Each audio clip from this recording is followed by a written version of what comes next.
I hadn't had the privilege of meeting our speaker until today, but in these few minutes that we have been together, I have found that she's a very gracious lady.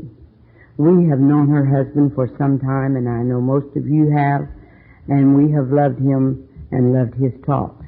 And I'm sure that we're going to have just as good a talk from the other half of that family. And I'd like to introduce, it's my privilege to introduce Elsa.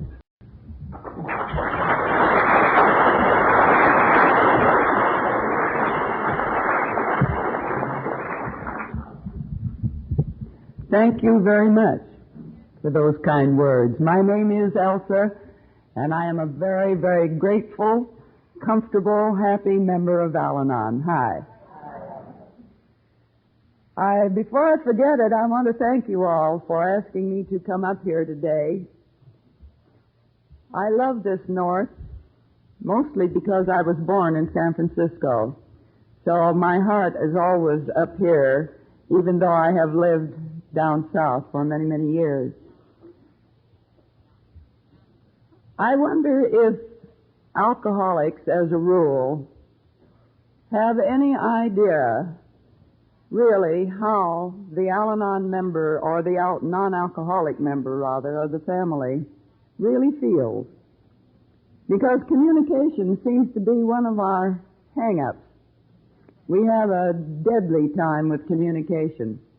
Somehow or other, it seems almost impossible for us to tell each other how we feel inside.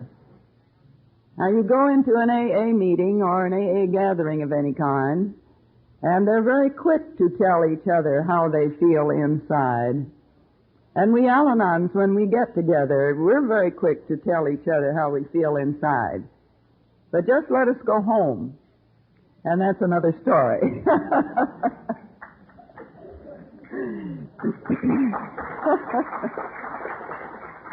I see I have company.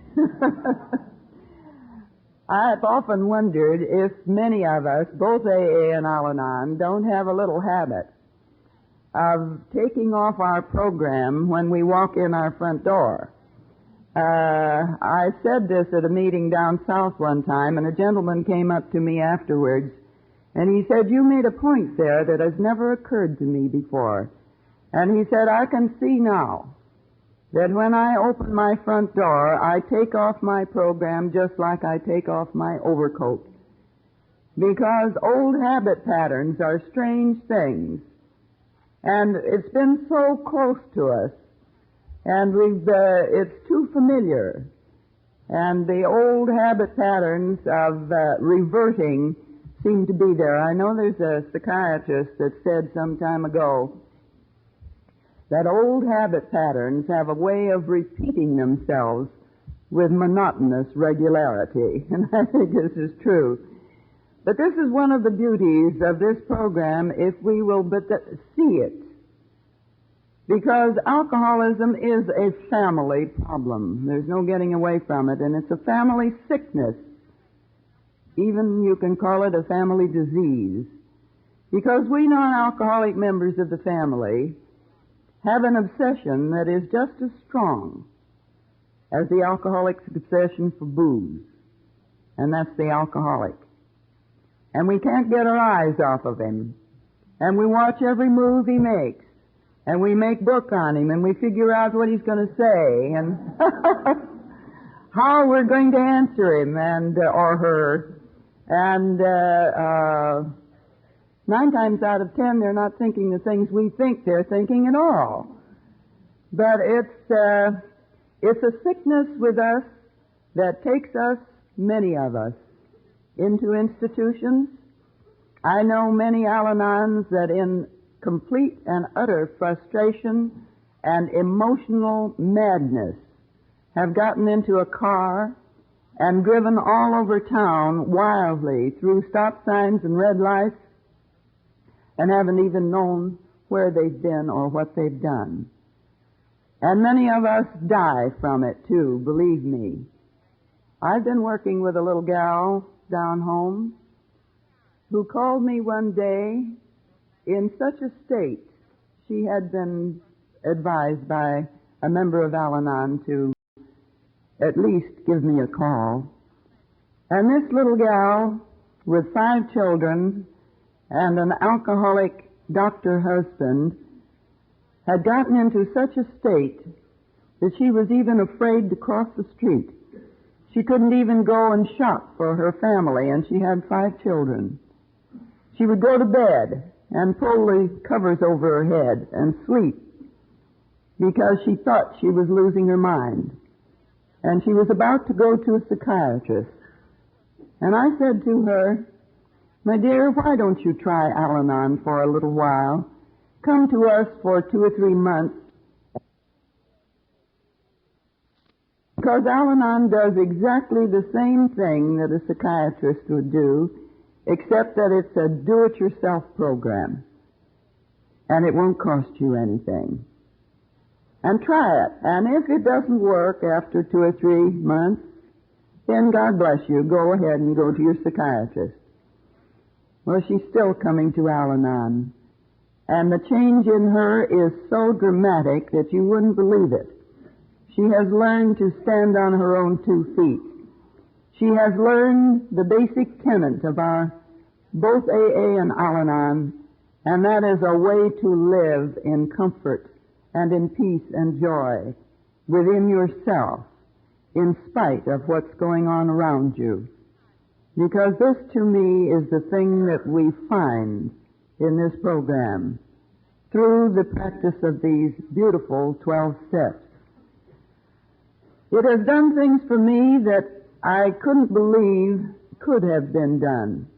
And I have watched people, I've watched men and women come into the Al-Anon program just 2 jumps ahead of a fit.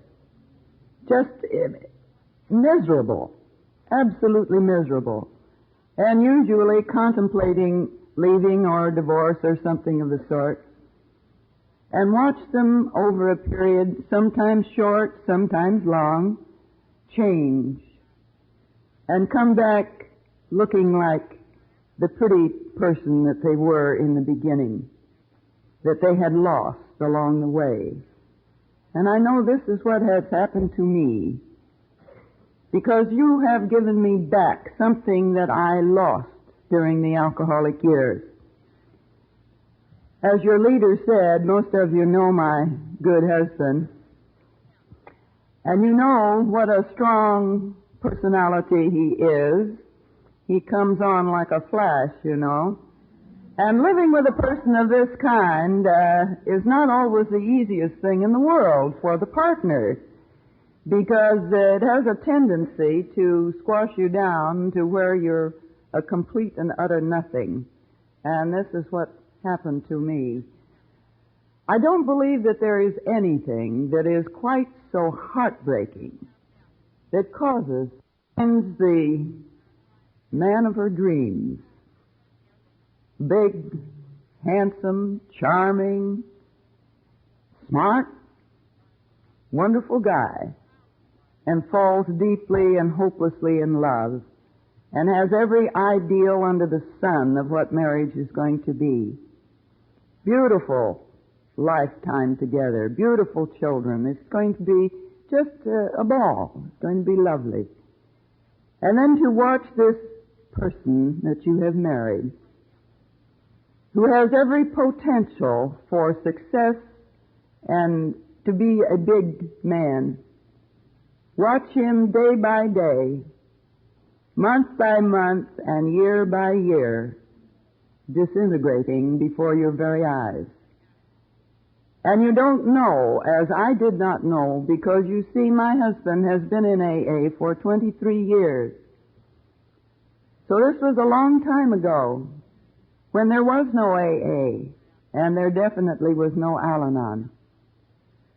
So I would say this also before I go any further. You Al-Anons don't know how lucky you are. You just don't know how lucky you are, that you have a place to go.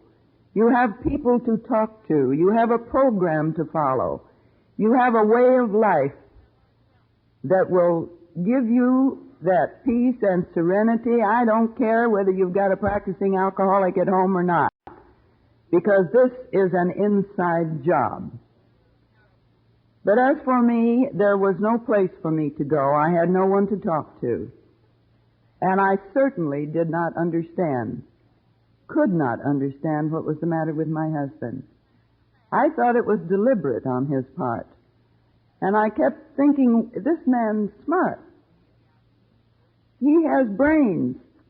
Why is he doing this to himself? Doesn't he see what's happening? That everything is going down the drain. That he eventually is going to kill himself. And I couldn't understand why. And I fought it in every way that I knew how. But of course, in all the wrong ways. I was on his back every living minute.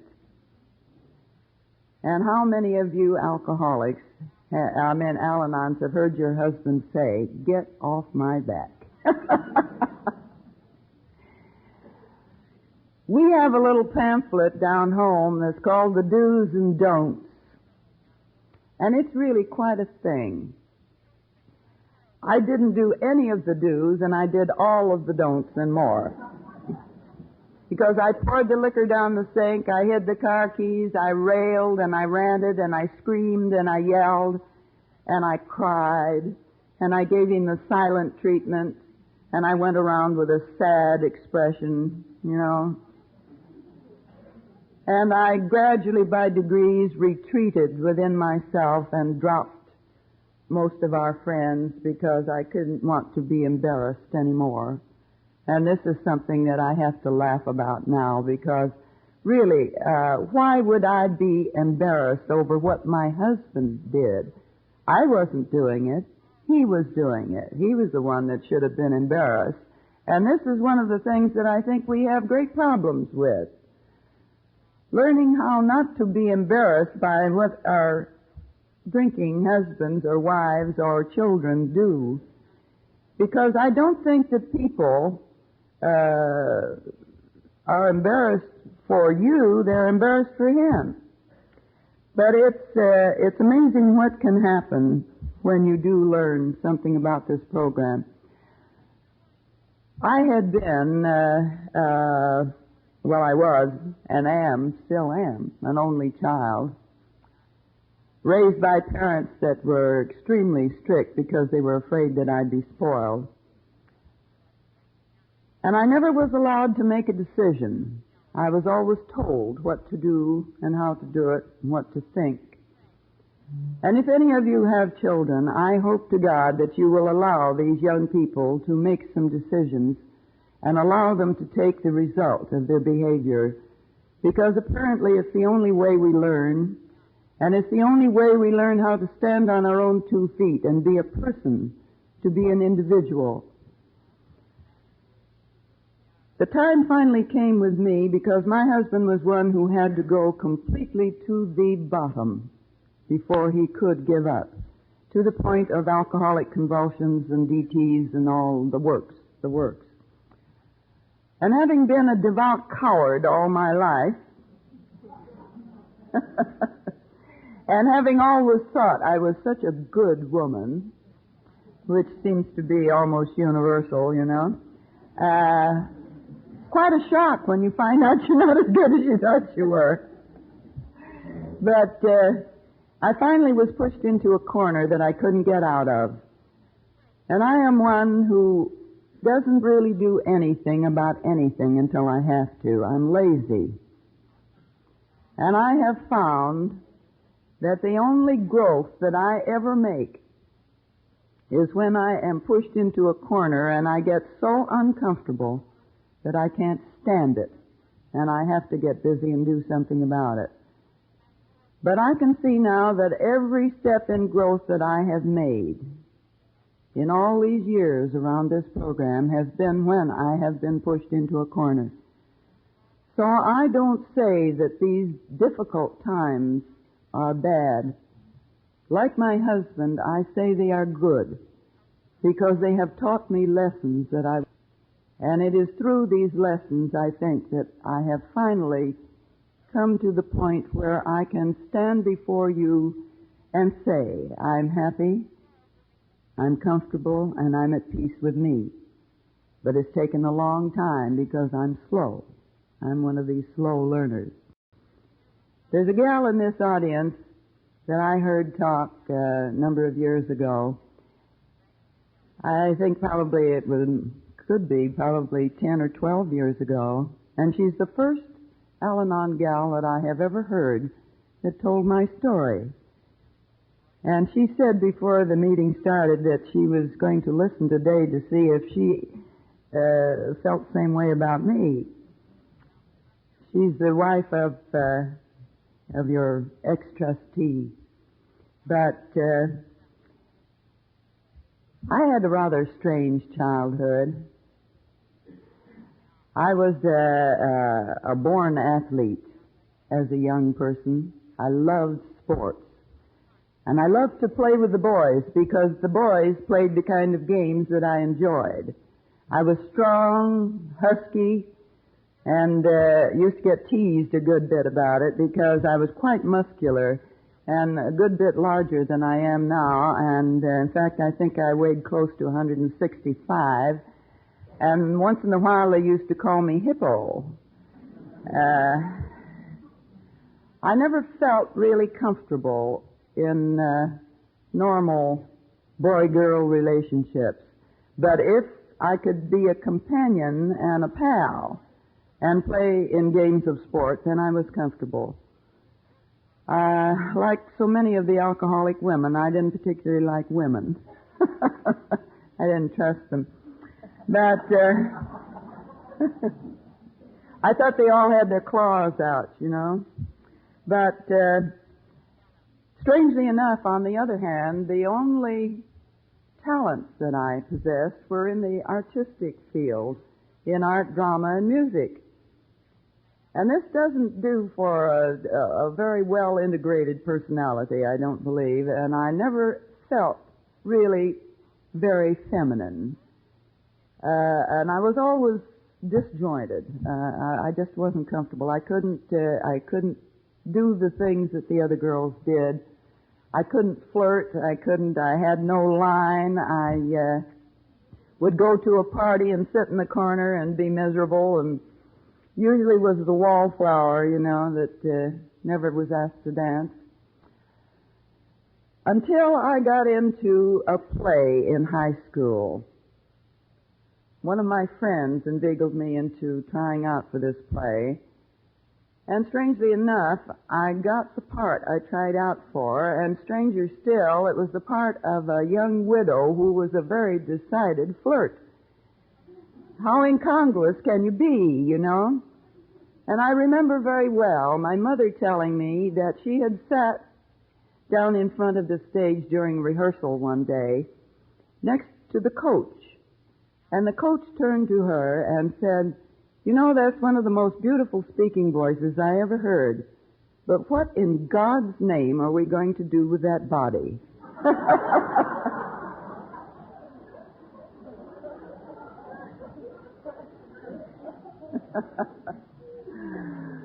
Oh, me.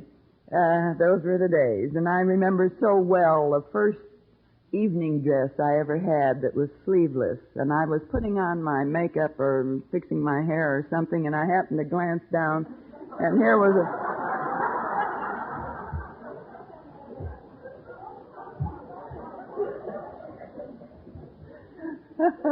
I had muscles like a man, you know.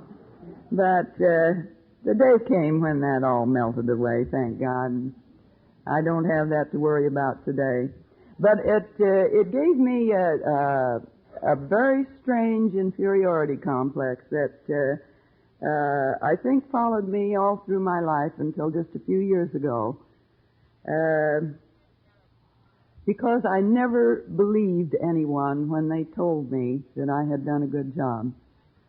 If I was, at that time, had gotten grease paint in my nostrils and nothing would do, but I would follow the drama, and almost broke my mother's heart because she thought I would be a singer as she was.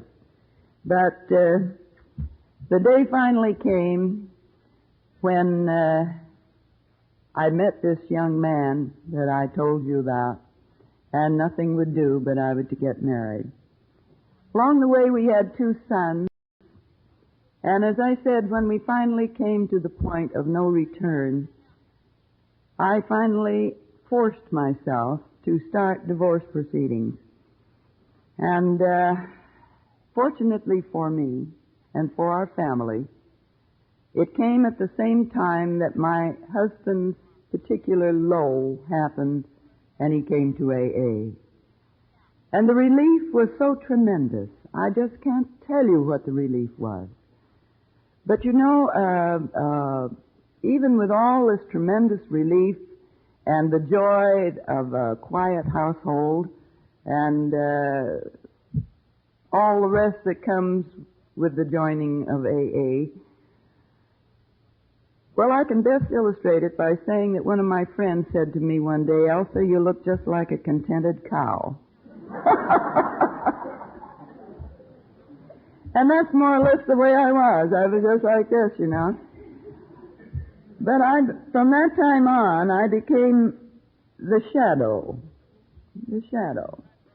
of my husband.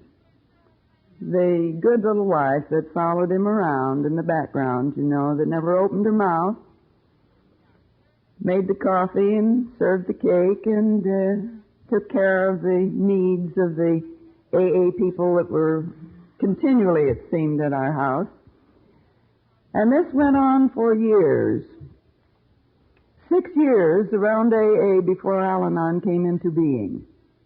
And then Lois came to the coast and suggested the thing that has become so wonderful and so great, that we now have over 4,000 groups all over the world. She said that she realized, and Bill realized, that we non-alcoholics needed a program for ourselves. Because in those early days, and still to some extent now, AA has a tendency to shut us out. And this is not good, because this is a family problem. A family problem. And we need this program as badly as the alcoholic needs it. Sometimes I think worse, because it takes us longer to get well, because we don't recognize our own sickness for a long time. And we have to get awfully uncomfortable before we'll do anything about it. But then there were 3 of us, the group, which we did, which met in our home for a good many years. Beverly Hills group is still going, but I'm no longer there. But I led that group for a long time because I had been around the program longer than anybody else. And I was very quick with the words, very quick with the words. I had heard a lot of talk and I'd done a lot of reading and knew the words of the program backwards. And I found that it was pretty easy to see your problem and also to see your answer. But it was very, very difficult to see mine. And I know now, since we have moved to Laguna Beach, and I had to start all over again, that I had not once really applied these 12 steps to me. I didn't know who me was. I had no idea what I had become. I had no idea that I was what a girl called me not long ago when I talked at a joint luncheon of AA and Al-Anon women down south a while back. And she said, I met this gal 12 years ago, and when I met her, she was a mouse. And that's exactly what I was. My husband's shadow. I spouted his words, his ideas, his everything. And you know, it's a funny thing, but I didn't realize until just a short time ago that there had been definite competition in our family, and I wasn't even aware of it until my husband called me to my attention. And you know, just to show you that I actually have grown a little bit, I didn't get mad. I didn't. Ordinarily, years ago, if he had said to me, you know, honey, I think you might look at this a little bit. There seems to be a little competition. I would have hit the ceiling if he had said that to me years ago. But now I was able to look at it and honestly see that one of the things that was disturbing me was the fact that I wanted to be as good a speaker as my husband. I wanted to be as funny as he can be at times, because he breaks the most serious things in his talks with funnyisms, and I can't do this. I just can't. And so I had to take another real good look at me and realize that we are individuals, and we each have to do it in our own particular way. And we have to find our own language. Even though Chuck and I talk a great deal about the very same things, we say it differently, because we're agreed on a great many points, but one of the things that I want to talk about is what I have learned. You say 3 o'clock? Yeah. I think it better be 2:30. Anyway, I have quite a few things that I want to talk about if I can, because I think they will be helpful. 12 years ago, we sold our home in Beverly Hills and moved to Laguna. And some of you, I know there are a few here that have heard me tell this story several times, but I hope they will bear with me, because I think what I'm trying to bring out in this story is so very, very important. Because if there are any of you in this room who are giving your mates a bad time because they spend so much time in AA and in AA work, maybe this will help to change your mind. It did mine. So maybe it will help you, I don't know. But we suddenly moved after living 28 years in the same house to Laguna Beach. Now, my husband's business is in Los Angeles. And he talks a great deal, as most of you know. And he's gone 2 and 3 and sometimes 4 and 5 nights a week.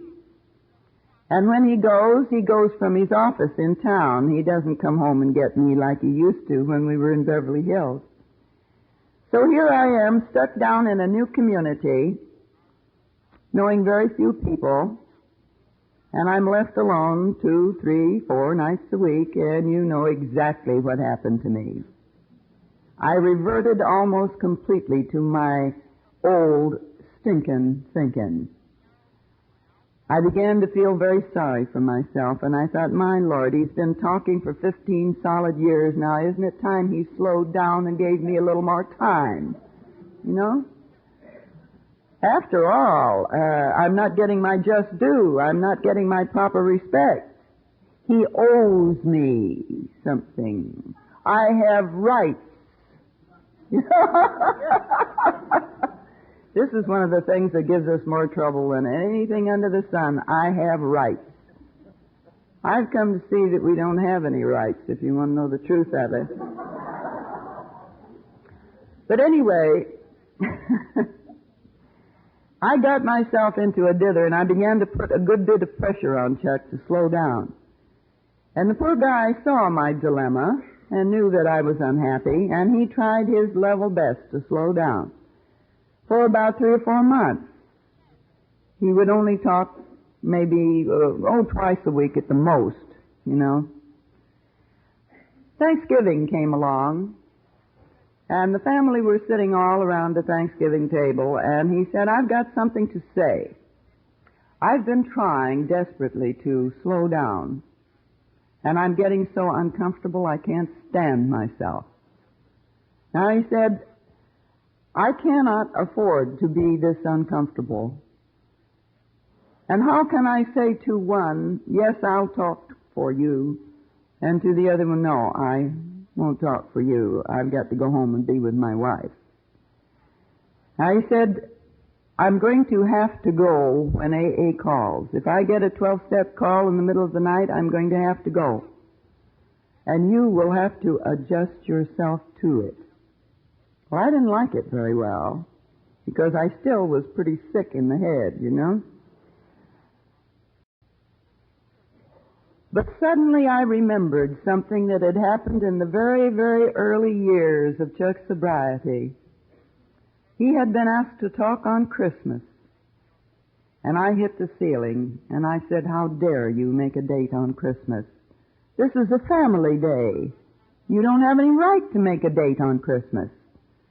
But if you knew Chuck, you know he's a pretty stubborn man, and when he makes a date, he keeps it. And so I planned an early dinner, and the children were there. And about a half hour after dinner, they all took off. So we were left alone anyway. You know, these young kids didn't want to stay with us all day. They had places they wanted to go and things they wanted to do, friends they wanted to see. So off they went. So I, very grudgingly, I got dressed and went down to Santa Monica to the meeting.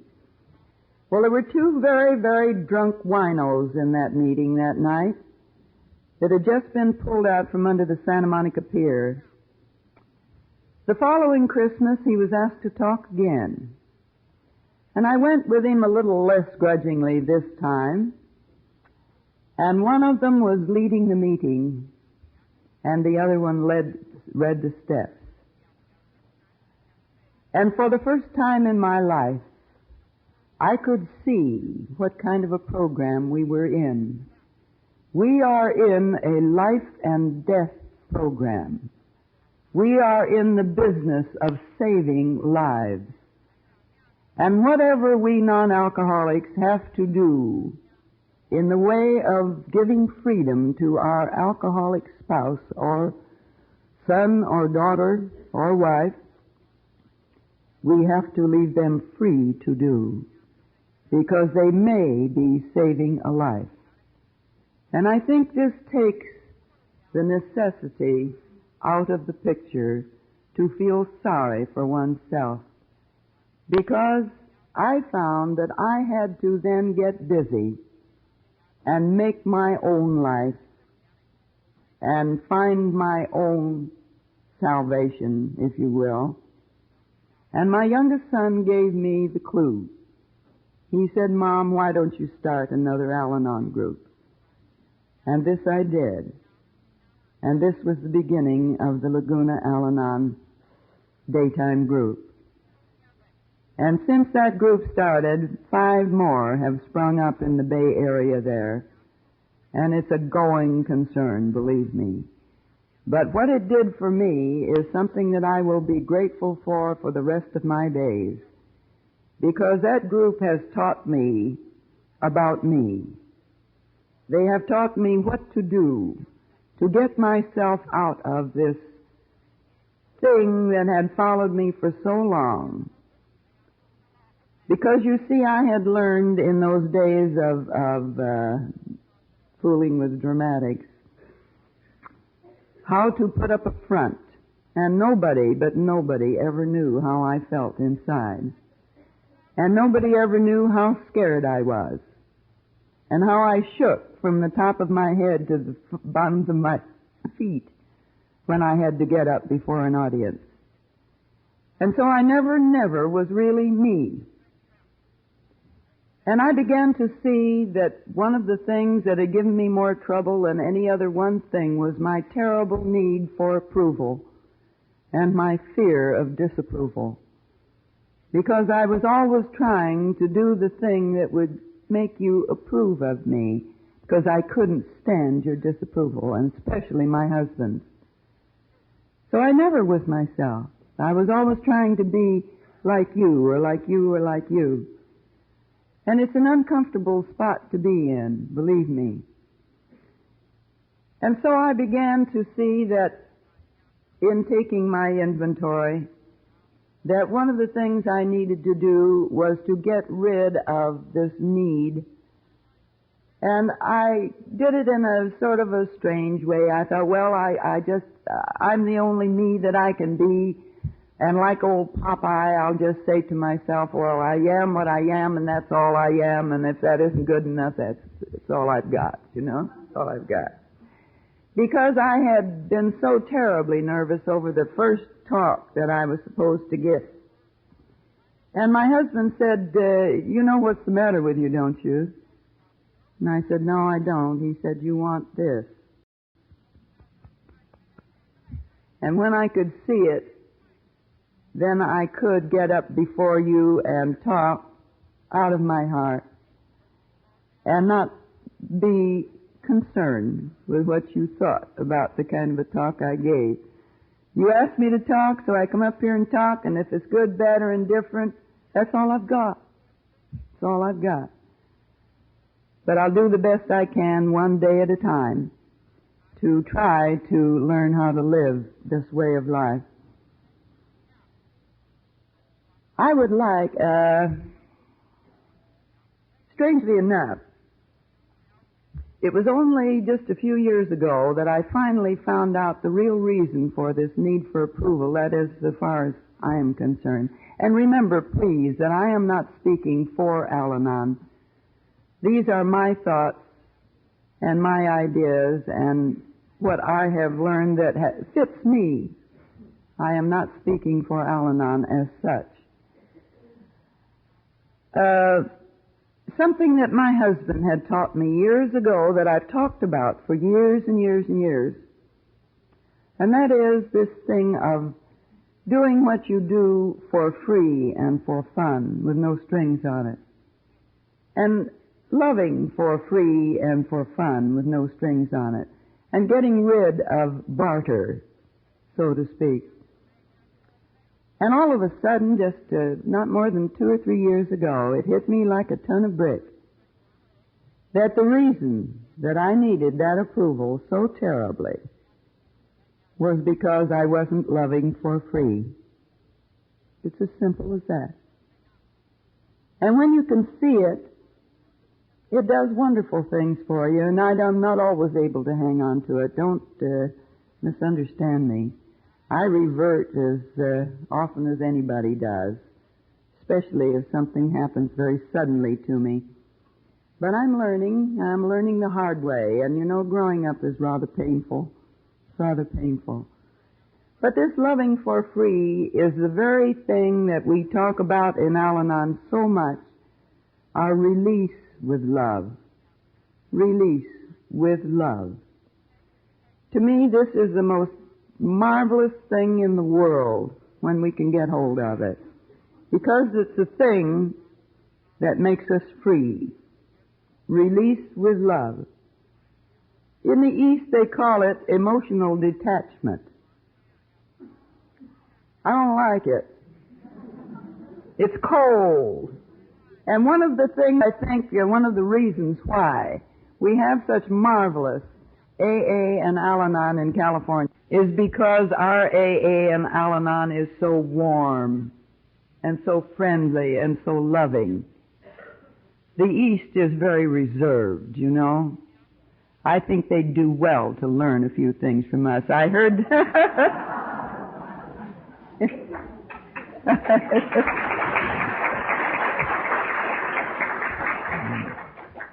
someone told me the other day that one of the gals in the New York office, this is AA office, said, "What in the world do you people have out there in California?" You know?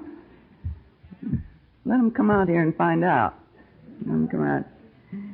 That's the thing that makes this thing tick. This love and sharing. This love and sharing.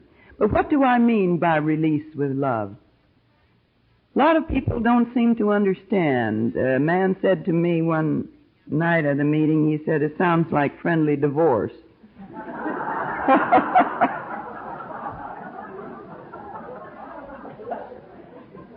But it's just the opposite from that. It's just the opposite from that.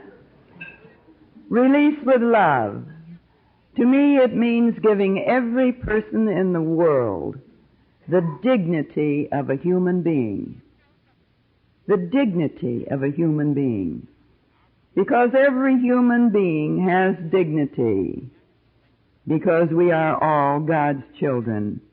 Even the drunk that lies stretched out on the floor, passed out cold, and looking like you know what, has dignity, because inside all of that crust of ugliness is God's child. And I think when we can see this, it's far easier to have compassion for the alcoholic than it was when we were looking at them as something ugly and obnoxious, as I did when my husband was drinking. I hated his insides, and I hoped many times that he would die in one of these alcoholic convulsions. You talk about insanity. When I look back on the things that I thought and the things that I did and the things that I said in those drinking days, I certainly was not in my right mind, because you are not sane when you wish that someone would die. And in the back of my mind, I often tried to figure out some way that I could get rid of him and not get found out. That's right. Actually. And I've found a lot of companions on that, too.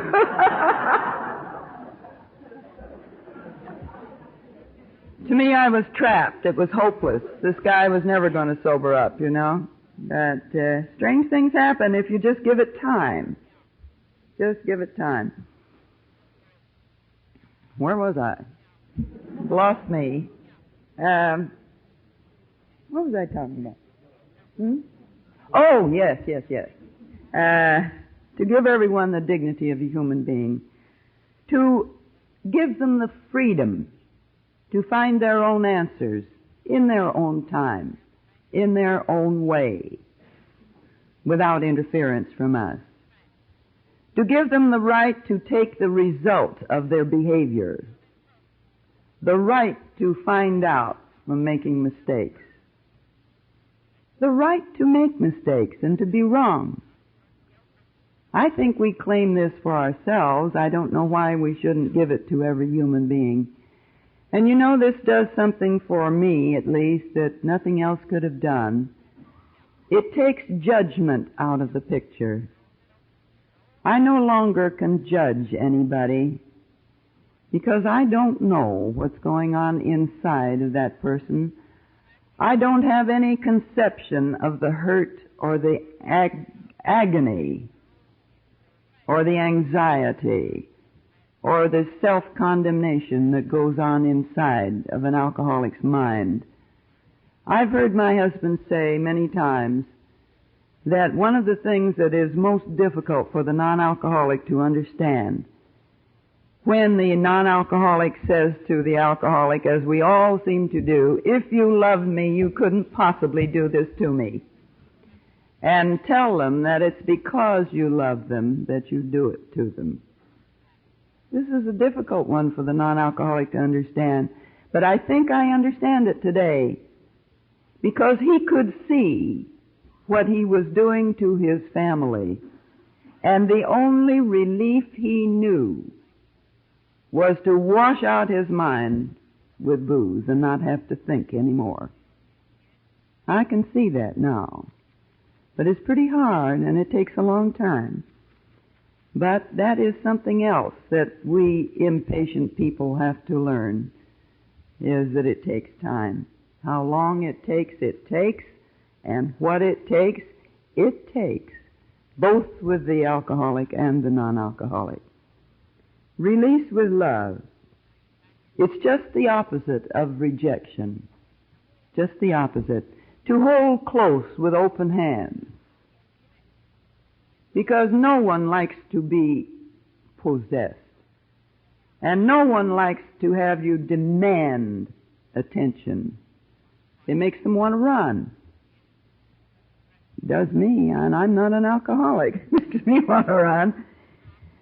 But it's a strange thing what happens when we can apply this release with love and then get busy on ourselves to try to find out what makes us tick, what we need to do to grow. Because I'll tell you that if you have a mate who comes into AA before you go to Al-Anon, watch your step, girls, because he'll get so far ahead of you, so fast that you'll have a heck of a time catching up.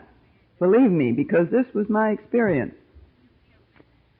That's the beauty of it when the Al-Anon goes to Al-Anon, the non-alcoholic goes to Al-Anon before the alcoholic comes to AA. And she has a little head start on him, and it won't be quite so hard. But when a guy comes to AA ready and willing, they grow apace. And we better get busy and do something about it, or something will happen that we don't like very well, and that's something that I want to talk a little bit about too, the family end of this problem. I've been saying lately at any joint meeting that I happen to talk at, something that may cause some resentment amongst the alcoholics. I hope not. But I'm going to say it anyway. And this is another place that I have grown. You see, I don't mind your disapproval anymore. But I think it's something that I have watched, and there are too many families breaking up after sobriety. And it's something that has disturbed me for some time. I don't know whether you're having that problem as much up here as we seem to be having it in the South. But everywhere I go, it seems to be rampant. We're missing the boat somewhere. We're missing the boat. And one of the places that it seems to me something might be done, I wish that AA would talk more about taking this program home. I think this is so important. Because if we have an unhappy family, we have an unhappy AA and Al-Anon, don't we?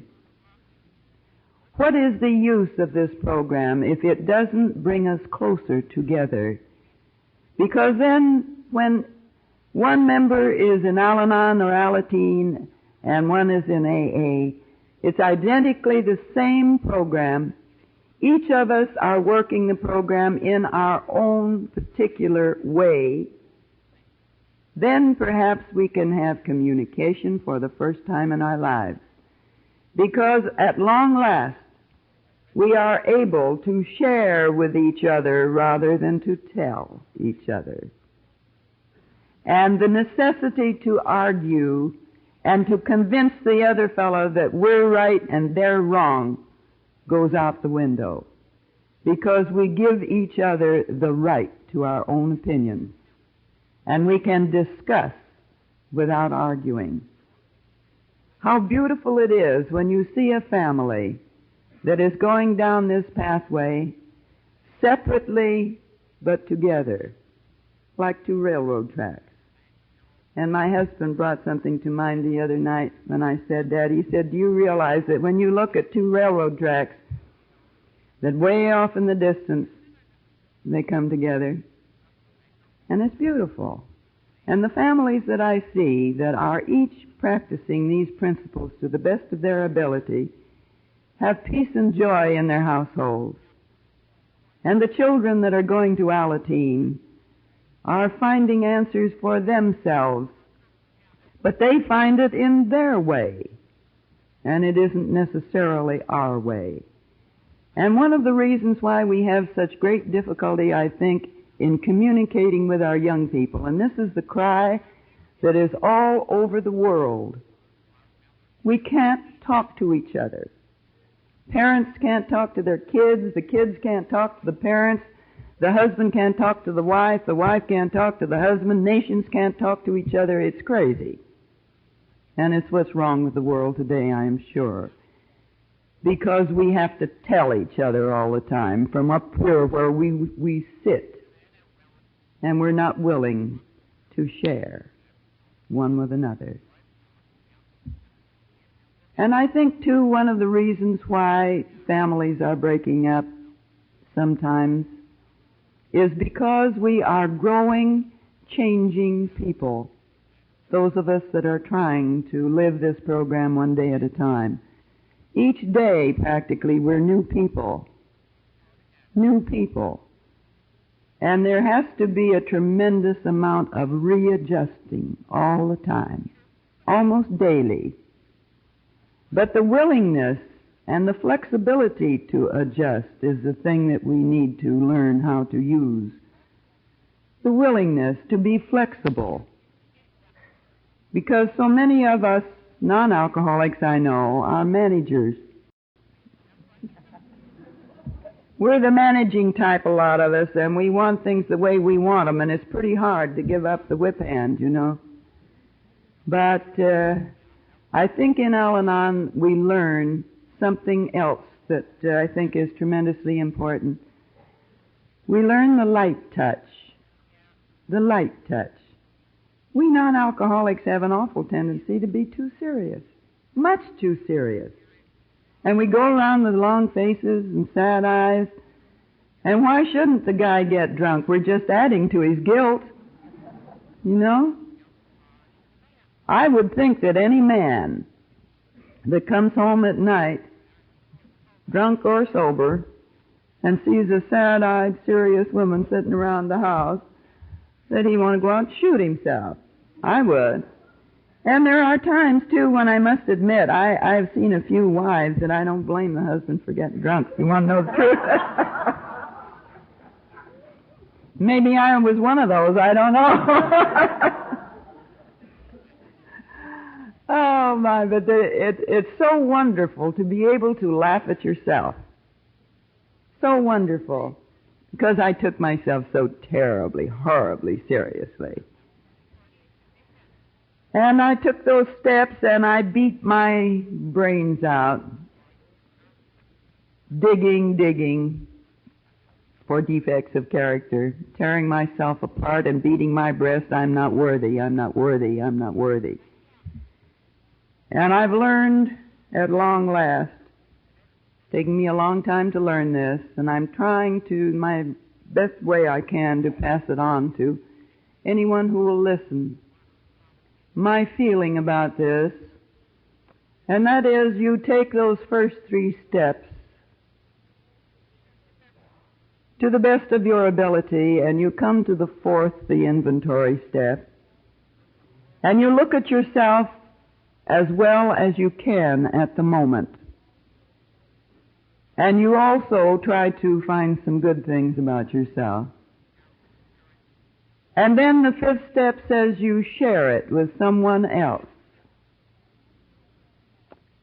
And when we have done that, the 6th and the 7th say, we humbly ask God to remove these shortcomings and these defects of character. Well, if we have really taken those first 3 steps, we have acquired a faith and a trust in our higher power that we cannot deny. If we are going to let God remove these defects of character, why do we have to keep on for years digging for defects of character and beating our breast and saying, I'm not worthy, I'm not worthy, I'm not worthy? Evidently, we don't trust God to remove these defects of character, because we're forgetting that we have 2 amends steps to make, which my husband calls, and I like it so much that I'm going to use it. It feels like an inside shower. And then you see we have a 10th step, which is our daily inventory. And when we have taken that 5th step, we have thrown the past away. And it is no longer important. Today is the thing that is important. Because you see, if you are looking at and living in the problem all the time, looking at and living in the problem, you're never really living in the answer, are you? Never really living in the answer. Today is the thing that's important. What were my motives today? How did I handle myself today? Did I allow self-pity to creep in today? Was I kind and considerate today? These are the things that to me are important. Did I do as good a job today as I can do? And then you have the 11th and 12th which I am sure is the thing that brings us eventually into this beautiful way of life with our meditation and prayer and our sharing. Our sharing. But one of the things that I think we're apt to forget is that 12th step says, and practice these principles in all of our affairs. All of our affairs. And that means at home, at work, at play, in school, and in AA and Al-Anon, wherever we may happen to be. I have one other story that I would like to tell you because I think there are probably quite a few parents in this room. And I think this story is important because it brings out why I am so sure this program works, if you will just let it. Just let it. You know, one of my friends down in Laguna, in fact, I think it came from the gal that started the Santa Monica group, which to me is one of the most wonderful little things that I have to keep reminding myself of all the time. It goes like this: when you can stand aside and let God's will be done, you free yourself from anxiety and a mistaken sense of responsibility. I think that's one of the greatest phrases I ever heard. And this is what I want to give this little story about because it was something I had to learn to do. We have 2 sons, as I said, and the younger one has been a problem to us because he started retiring into himself as a young lad. And he was a loner, and he wouldn't let people in his circle, and he began to push us away. And there came a great division and a great wall between us. And we saw him occasionally, but he could care less whether we were around or not. And it was just one of those things that seemed to happen every once in a while in families. And one night, I was sitting at home alone down in Laguna when Chuck was out talking, and the phone rang, and it was my son. And he was so angry at me that he was just sputtering over the telephone because I had given an interview that the studio had not okayed. And I didn't know that the studio was supposed to okay interviews. And he didn't like the interview, and he was just furious. Well, this anger served to open the floodgates because, you see, this is the first time that I have ever seen this boy angry.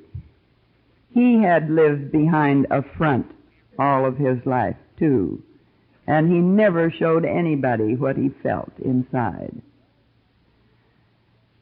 Well, as I say, this opened the floodgates, and out on me came the doggonedest bunch of stuff you ever heard. He didn't like me, he didn't like anything about me, and he despised his father. Now, most of you know his father, and you know what a great man he is, and what a fine, dear person he is. I have never seen so much resentment come out of a boy's mouth in my life, and it all came out on my head at once, all alone. And it damn near destroyed me, because I reverted just like that to my old stinking thinking, how could you do this to me? What have I done to deserve this? Think of all the things I've done for you all of your life, and this is the way you appreciate it. All of this stuff that I used to think. I didn't tell Chuck anything about it because I didn't want him to be hurt, as I knew he would be. He said he thought his father was a phony. And I think those of you that know him know that he's anything but a phony. But these resentments evidently had been building since he was a little boy, and no one had known anything about it. Not anything. It took me quite a while to get myself in control. And I went down to my Al-Anon meeting on Monday. I think this was a Thursday or Friday that he called. And I thought I had it pretty well hidden. But the minute I walked in the room, they knew something was wrong, and they said to me, "Elsa, you're hurting. What's the matter? What's the matter?" And I told them. And they said, "Why, Elsa, you said those such and so. You told us this and that. You're not practicing what you preach." Boy, it cut the ground right out from under me, and I began to see what I was doing to myself in self-pity. And I began to work on it with their help. And I finally had to come to the place where I had to take my hands off of this boy's life completely. I had to give him the freedom to hate me if he chose. This was his privilege as an individual. But I could not allow that hatred to destroy me. And I had to find my own peace and joy in spite of how he felt. And after a good many months, I was able to do this and go on about my business in peace and not think about it very much anymore. And you know, a funny part of it was, instinctively I knew I had to stay out of the middle between this boy and his father, that this was their problem, and I had to allow them the privilege to work it out. And it took 3 or 4 years, believe it or not. This is what I'm talking about, this timing. You can't put a time limit on anything. Patience, patience. All of a sudden one night, about 3 years later, Chuck and I were sitting in the living room, and he turned to me and he said, "I've got to make an appointment with the boy. I've got to make my amends." And this is something I had been hoping for and praying for years. But because I did not interfere, it allowed it to happen. And he called him, and he had dinner with him, and he told him how he could see now where he had been wrong, because he had never understood this boy.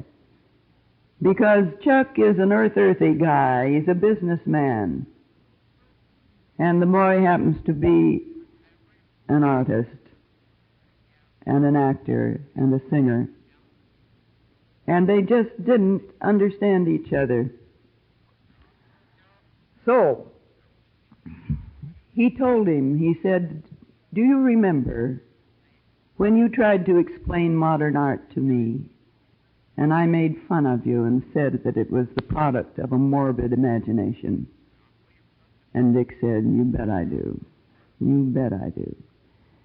And Chuck said, "Do you remember when you brought your artist friend down to the beach for dinner, and you were discussing some philosophy, and I decided that you didn't know a damn thing about what you were talking about, so I gave you a lecture for 2 hours?" And Dick says, "You bet I do." Well, he said, "Dick, it's been only recently that I have realized that when two people look at the same thing, they don't necessarily see the same thing." He said, "People come down to the house and they look out my window down over Laguna and tell me what they see, and they don't see what I see at all. They see something entirely different." And he said, "I've been working with some young people who, in AA, who have been having problems with their parents. And I can see their problem and I can see their answer so clearly. And it just dawned on me the other day that I have exactly the same problem with you." And he was sharing his insides with the boy. And the wall came down almost immediately. And the boy began to share with him, and they sat there in a restaurant and laughed and cried together and disturbed everyone in the place.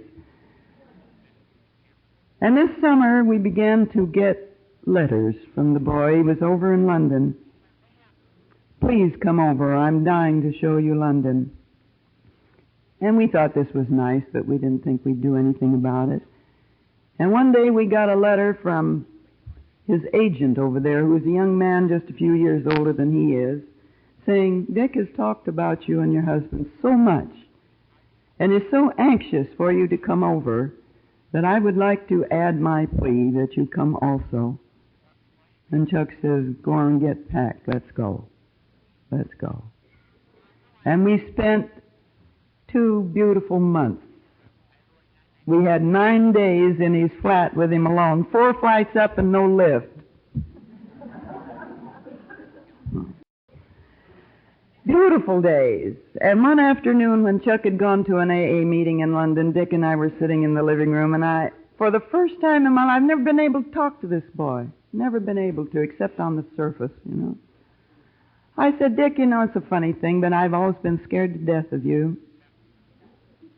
And he laughed and he says, that's funny, I've always been scared to death of you. And we sat there and talked like 2 perfectly normal, natural people about the hang-ups that we had had. And no longer are we afraid of each other, of the image that we present. A gal in our group who is both AA and Al-Anon said one day something that hit me like a ton of bricks. She said, I was in love with my image and I hated myself. And this is exactly the way I grew up. Just exactly. So you see, the Al-Anon and the AA women aren't so different, really. Those of us that marry alcoholics, anyway. We have the same hang-ups, the same feelings, the same wants, the same desires, the same loves, the same necessity for approval, the whole bit. But here is an answer that takes care of the whole package. If we will but do it. That's the main thing. I have had to act as though these things were true and prove them in my own life. And it has given me a freedom that I thank you for from the bottom of my heart. Because it is people like you that have given me back my ability to love. You've given me back my children. You've given me back my husband. And you've given me back me. Thank you very much.